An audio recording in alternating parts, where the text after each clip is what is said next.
Dr. Jai-Ho Park walked through the quiet halls of Space Station Horizon 7. It was late in the station's night cycle, and most of the other scientists had gone to sleep. He liked these quiet times when he could think without interruption. His data pad beeped suddenly. The sound echoed in the empty corridor. Ji-Ho looked at the screen and frowned. The station's sensors were picking up strange energy readings from Cargo Bay 12. That was odd. Cargo Bay 12 was supposed to be empty this month. "Computer, show me the security feed from Cargo Bay 12, he said. The screen flickered but showed only static. Even stranger. Ji-Ho changed his path and headed toward the cargo bay. As the station's lead xenobiologist, it was his job to check out anything unusual. The cargo bay doors opened with a soft hiss. Ji-Ho stepped inside and turned on his flashlight. The beam cut through the darkness, showing rows of empty storage containers. But there, in the far corner, something glowed faintly blue. Ji-Ho moved closer. His heart beat faster with each step.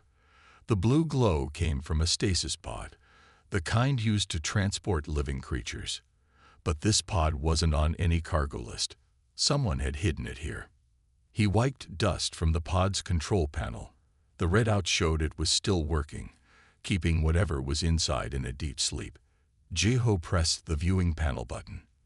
The top of the pod turned clear. His flashlight beam fell on what was inside. Ji-Ho gasped and stepped back. Inside the pod was a baby creature, no bigger than a human infant. But this was no human baby. Its skin was covered in distinctive silver-black markings, markings that every space traveler learned to fear. "A Nexus Hunter cub," Ji-Ho whispered. His hand shook as he checked the pod's data. The galaxy's most dangerous predators, Nexus Hunters were feared by every spacefaring species.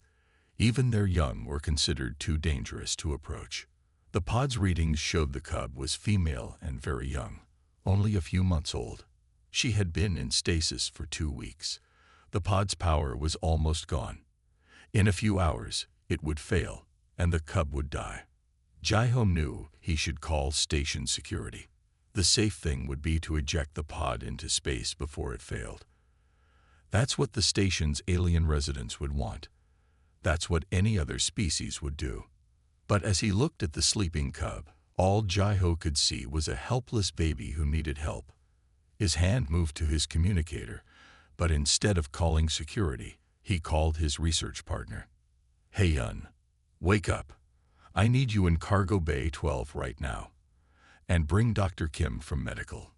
Don't tell anyone else yet." "Ji-Ho, what's wrong?" Hey Yun's sleepy voice asked. "I found something. Someone left a baby to die. Hey Yun. And I don't care what species it is. I'm not going to let that happen." 20 minutes later, Dr. Hey-Yun Lee and Dr. Tadawon Kim stood with Ji-Ho around the pod. They stared at the sleeping cub in silence. "If anyone finds out we helped a Nexus Hunter, even a cub," Ta-Won started. "Then they don't find out," Hey-Yun said firmly. "Not until we can prove she's not dangerous." "Ji-Ho's right. We can't just let a baby die." Ji-Ho nodded. "The pod's failing. We need to move her to the medical bay now. Taiwan, can you help?" The medical doctor took a deep breath and nodded. "My oath was to help any living being in need.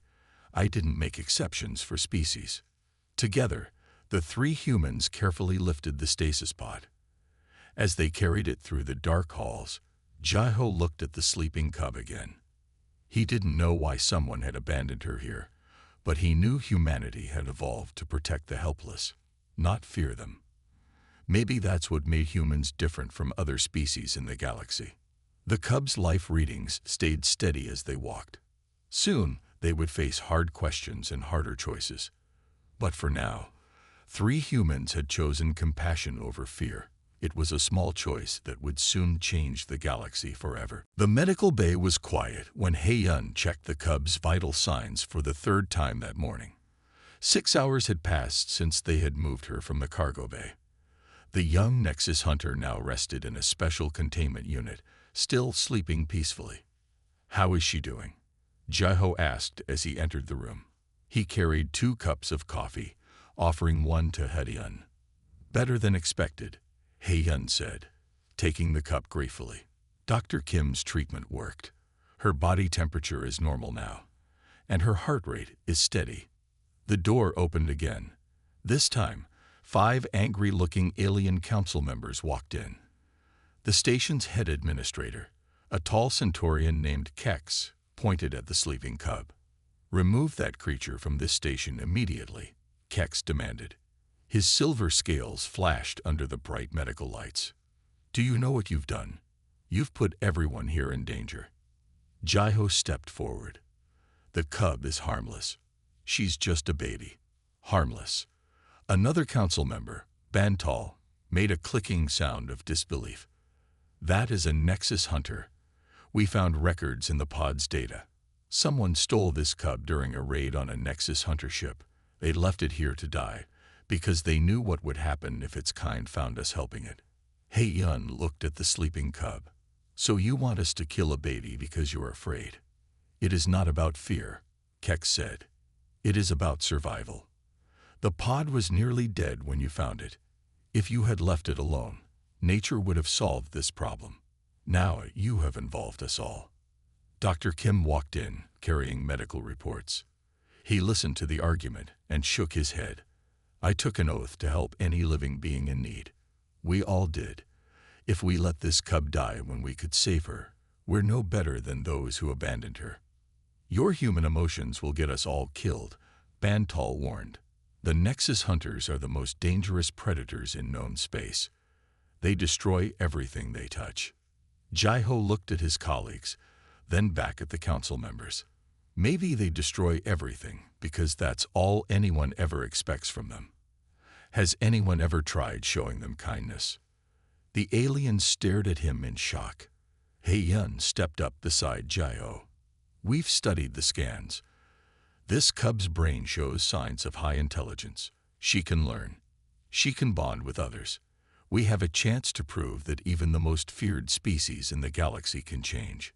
"The station council will not allow this," Kex declared. "We will call a vote. You have until tomorrow morning to end this foolishness, or we will take action ourselves." After the council members left, the 3 humans gathered around the cub's bed. They watched as she stirred slightly in her sleep, making small sounds that reminded them of a kitten's purr. "What do we do now?" Dr. Kim asked quietly. Hye-yun touched the clear wall of the containment unit. "We stay with her. We show her that not everyone in this galaxy chooses fear over compassion." "It won't be easy," Jaiho said, "but humans have always been good at doing the impossible." He smiled slightly. "Besides, someone needs to teach her how to be more than just what everyone fears she'll become." Dr. Kim nodded and started preparing more medical supplies. "Then we better get ready. Tomorrow is going to be a long day." Outside the medical bay windows, stars twinkled in the darkness of space. Somewhere out there, the cub's people continued their feared existence, never knowing that 3 humans had just made a decision that would change everything. The choice to save one life would soon reshape the galaxy's future, all because humans refused to let fear overcome their compassion. Morning came to Space Station Horizon 7, bringing with it both challenges and surprises. Hye-yun sat in front of the containment unit, watching as the Nexus hunter cub opened her eyes for the first time. Instead of the fierce red glow they had expected, her eyes were a deep, gentle purple. "Look at this," Hye-yun called to Jaiho, who was studying the cub's medical charts. "She's trying to copy my hand movements." Through the clear wall, the small cub was indeed mimicking Hye-yun's wave, her tiny clawed hand moving in the same pattern. Jaiho moved closer, amazed by what he saw. "Their species has never shown this level of intelligence so young," he said, quickly recording the behavior. "Everyone thinks they're just killing machines, but look, she's learning, trying to communicate." The cub made a soft chirping sound, turning her head to follow their movements. Her silver-black markings seemed to shimmer under the medical bay lights. "She needs a name," Hye-yun said. "We can't keep calling her the cub forever." Jaiho thought for a moment. "What about Era? It means sea in Korean, and it's also the name of an ancient constellation, a little star in our dark galaxy. The cub, Era, chirped again, as if approving her new name. Dr. Kim entered the medical bay, carrying breakfast for his human colleagues and a special formula he had created for their unusual patient. "The council is meeting right now," he told them as he set down the food. "But look at these brain scans from last night. Her neural patterns show remarkable complexity. She's not just intelligent, she's emotionally aware." Hae-Yun opened the containment unit's feeding port. As she offered the formula to Ara, the cub reached for it carefully, showing surprising gentleness. "I found something in the pod's damaged data files," Jae-ho said, showing them his tablet. Her clan's ship was attacked by rivals. In the chaos, someone grabbed her, probably thinking they could use her as leverage. When that failed, they just left her here to die. They watched as Era finished her meal. Instead of showing aggression, she curled up close to the clear wall near Hae-Yun, purring softly. "Look at her markings more closely," Hae-Yun said suddenly. "See how they form patterns. I think they're like family crests. Each line probably tells a story about her clan. A species that marks their history on their skin," Jae-ho marveled. "They're not just predators. They're preservers of memory, carriers of living history." The door opened, and young Mi-choi, the station's behavioral specialist, entered. She had heard about their unusual patient and came to help. "May I?" she asked, approaching the containment unit. Everyone watched as she sat down near Ara. Young Mi began humming a soft melody, an old Korean lullaby. To everyone's amazement, Ara moved closer, her purple eyes fixed on Young Mi. After a moment, the cub began making sounds that matched the tune's pattern. "She's not copying this time," Young Mi said quietly. "She's harmonizing, adding her own notes to the song. This is creative thinking, emotional expression." "So much for being mindless killers," Hae-Yun said, smiling as Era continued her song with Young Mi. The humans shared a look of understanding. Every moment with Era proved what they had hoped. That fear had blinded the galaxy to the true nature of the Nexus Hunters. In this small medical bay, they were learning that even the most feared species in space could show gentleness, intelligence, and the capacity for connection. Outside, the station council argued about danger and protocol. But inside the medical bay, a small cub named after the stars was teaching 4 humans that the galaxy's greatest predators might also be its most misunderstood species. 3 months passed on Space Station Horizon 7. In that time, Era grew stronger each day. The small medical bay had become her nursery, filled with soft blankets and simple toys that Young Mi brought for her development. Young Mi sat cross-legged on the floor, watching Era solve another puzzle box. The cub's clawed hands moved with careful precision as she worked out how to open the complex lock. "That's her fastest time yet," Hae-Yun said, checking her datapad. "She's learning 4 times faster than we expected." Era finished the puzzle and looked up at Young Mi with her purple eyes. She made a series of chirping sounds that had become her way of asking for approval. "Well done, little one," Young Mi said with a smile. She no longer needed to stay behind the containment wall. 2 months ago, they had proven Era was safe to interact with directly. Ready to try something new?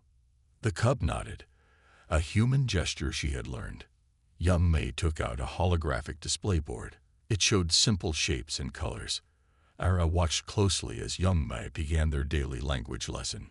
"She's already learned 50 words in sign language," Jae-ho told Dr. Kim as they observed from their desk. "And she understands over 200 spoken words.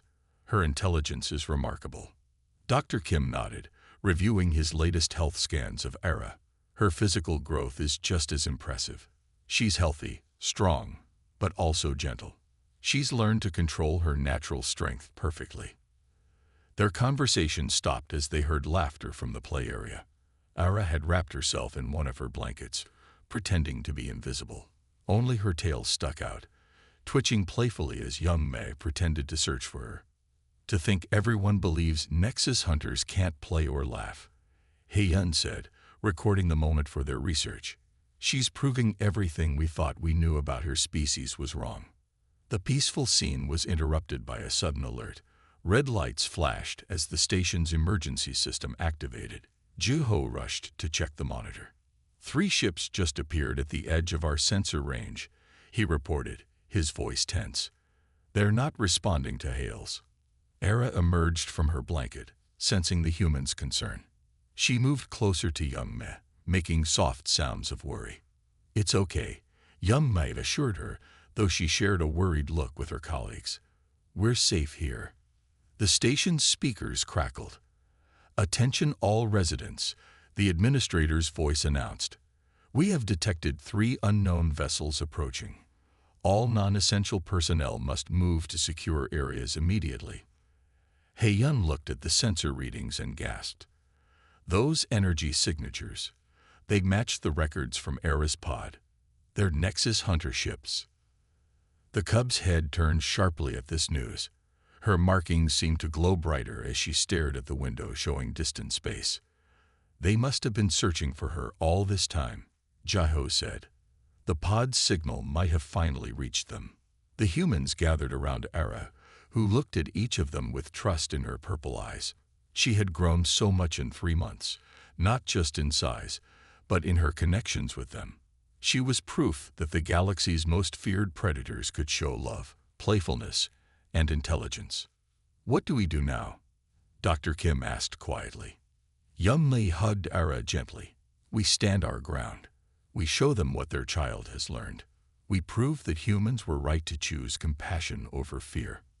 Outside, the 3 Nexus hunter ships grew closer. Inside, 4 humans and 1 small cub waited together, hoping that the bonds they had formed would be strong enough to bridge the gap between 2 very different species. The 3 Nexus hunter ships hung in space like dark stars, their hulls reflecting the station's lights. Inside Horizon 7's main meeting chamber, chaos erupted as alien council members argued about what to do. We must surrender the cub immediately, Kex insisted, his scales pale with fear. Perhaps they will spare us if we return it unharmed. The chamber doors opened. Jai-Ho, Heyun, Young-Mi, and Dr. Kim walked in with Era walking calmly beside them. The alien council members moved back, but the humans stood firm.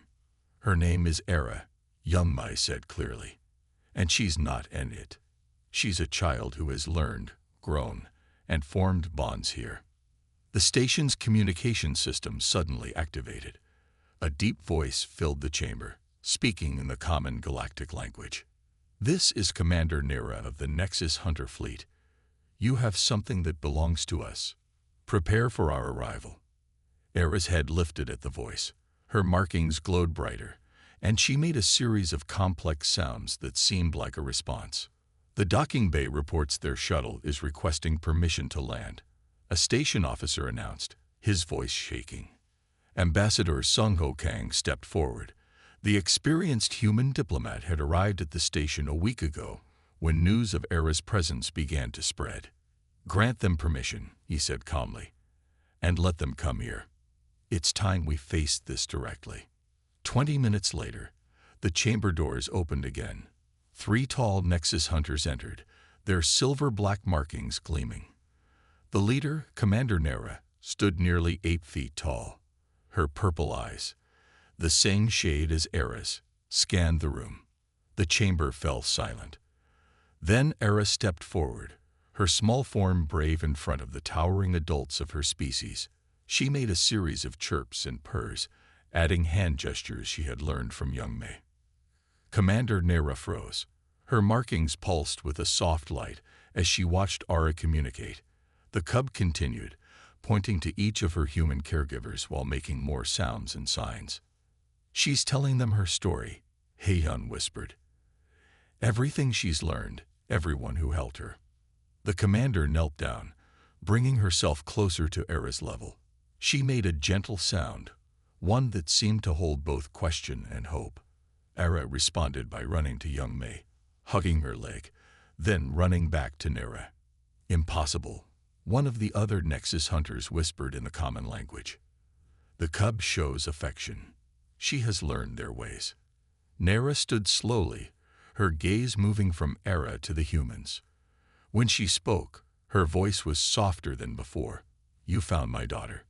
When our ship was attacked, I thought. She paused, her markings dimming with old pain. I thought she was lost forever. We found her in a failed stasis pod, Jiho explained. She would have died if we hadn't helped.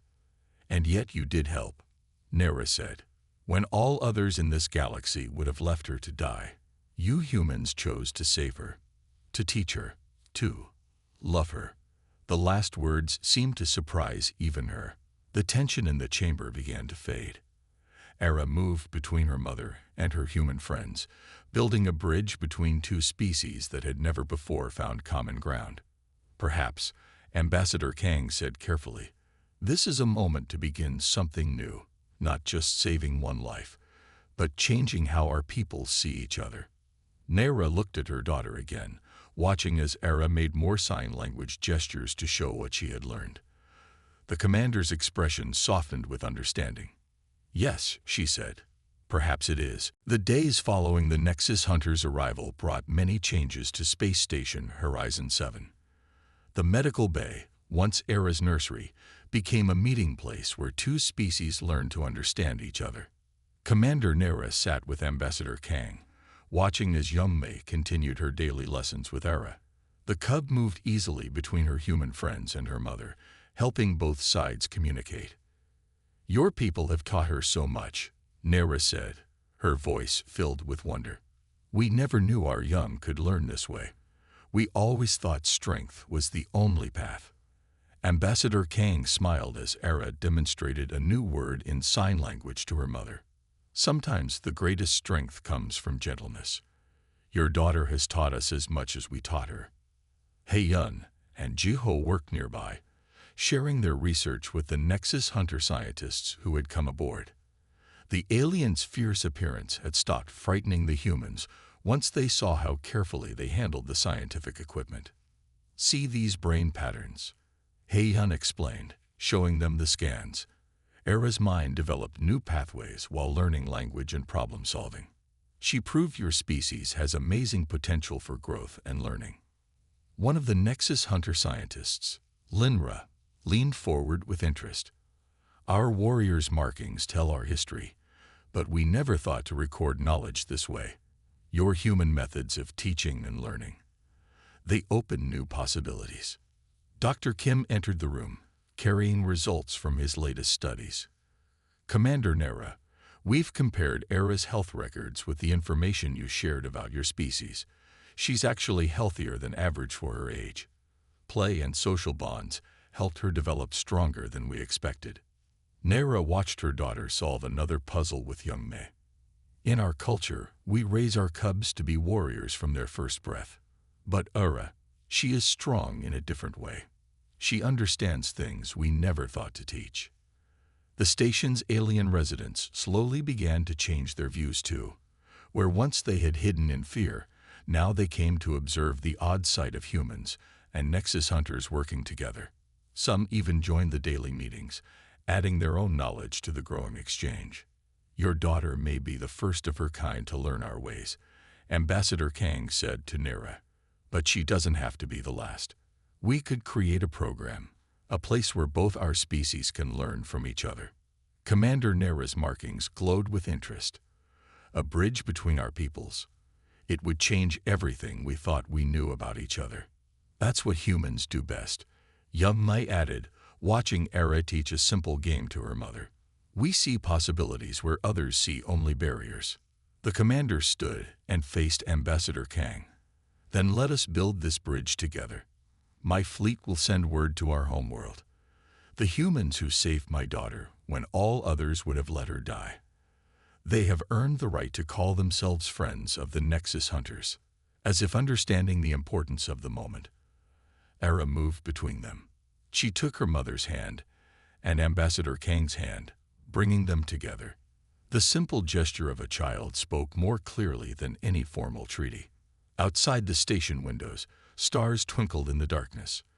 The same stars that had once seemed to separate different species now watched as humans, and Nexus hunters found common ground in their care for one small cub who had brought them together. News of the alliance between humans and Nexus hunters spread across the galaxy like ripples in a pond.